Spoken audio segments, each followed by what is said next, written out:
Thank you, Kelly, and good evening. I'm actually a dream speaker for you tonight as a politician because I do have laryngitis. So, and what's even better is I'm a politician with money who can't talk. So that's it's kind of ideal. I went through a pre-budget town hall hearing last year when we were.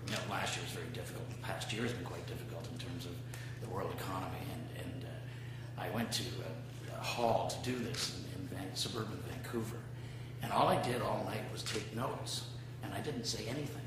At the end of the evening, I got a standing ovation. And I thought to myself, there's a lesson to me. It's a lesson to all politicians. The less you say, the more popular you'll be. I wanted to be here. I'm glad to be here from Ottawa. I'm always glad to be anywhere from Ottawa. And it's great to be in Toronto, of all places. I didn't know the Ivey School had moved. It's great to see the new spot here. A couple of words about Dean Carol Stevenson.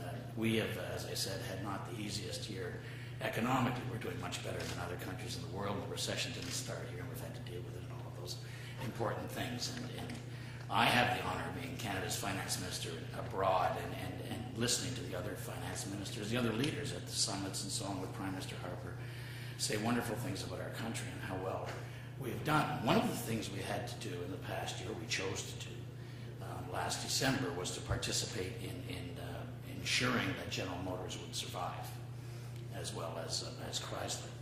Once that was done, with the cooperation of the Government of Ontario and the Government of Canada, of course, we get one representative on the board of the new General Motors. And when I thought about who that might be, the first choice in my mind certainly was Dean Carol Stevenson. She agreed to do that, and she's been doing a fabulous job for Canada as our representative on the board.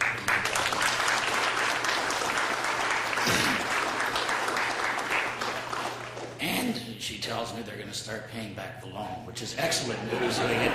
We can use the money in the next couple of years. In December, the first check, Merry Christmas. I also, of course, am here because I was going to say Dr. Leitch invited me to be here. As you know, Kelly doesn't invite you anywhere. She tells you that you should be there. And she has contributed a great deal, I know, to health innovation in Canada, and the work she did for the federal health minister is very, very important work and groundbreaking work. But before that, I asked Dr. Leitch if she would chair in my first budget several years ago the Children's Fitness Tax Credit panel, which she did with a couple of other great Canadians, and produced a report. And it's one of those wonderful reports because it became law. And as you know, we have a Children's Fitness Tax Credit. It's the most popular tax measure we have ever done, short of, I think, the home renovation tax credit. But I'll find that out in the new year when everyone files their tax returns about the home renovation tax credit. But parents across Canada, in huge numbers, have been claiming the Children's Fitness Tax Credit. And this is a wonderful thing because it's part of getting children to exercise and do more and be more healthy. And Kelly did all of that along with her colleagues on the panel for the grand sum of $1. And that's what we do. My department was very upset when I asked them to produce a check for $1, knowing that it would never be cashed. But Kelly still has the check. I know it hasn't been cashed. We checked. I appreciate that. Of course, if you cash it, you have to pay tax on it, which you're 52 cents or something. Okay. More than that. All of that work I very much appreciate, and I very much appreciate the Ivey Centre for Health Innovation and Leadership. I'm going to abbreviate what I was going to say, but this is a brilliant idea. You know, I've done 4 budgets now, 8 budget bills, all in a minority government. That hasn't happened before. We've persisted despite our efforts to get defeated. We've been unsuccessful. I'm going to have to do another budget now. There's no end to this budgeting in difficult times. So we'll do that. But when I first heard through the Dean and through Dr. Leitch about the concept of the Ivey Centre for Health Innovation and Leadership, I thought this is a brilliant idea. This is something that the Government of Canada should become engaged in. And so we did. In the last budget, on January 27th this year, we We supported this important Centre of Excellence with a pledge of $5 million over 5 years, which will help get the centre off the ground.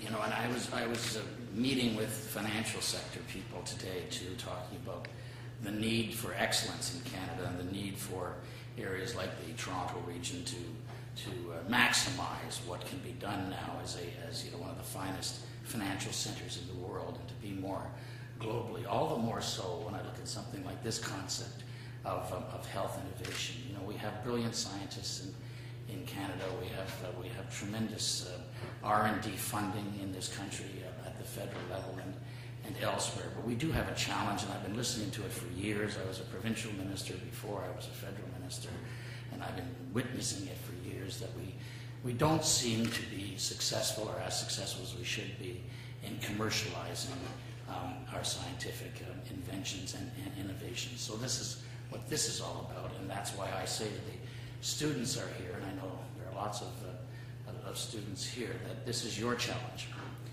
Your government is backing this up, certainly federally. You have tremendous leadership people who are leading this innovative idea, but your challenge is to go out as the business connection, as with the business expertise, and to find the products and find the innovations and find the scientists, and then bridge that into tremendous success for our country, because after all, that will be the measure of the new Centre for Health Innovation and Leadership.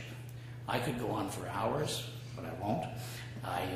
I'll simply say that we support this concept. We support excellence in our great country of Canada, and we will continue this kind of support, because this is where the future lies for the students who are here, and for the scientists, the young scientists also who are out there, who need you to commercialize their innovations. Thank you for inviting me here today.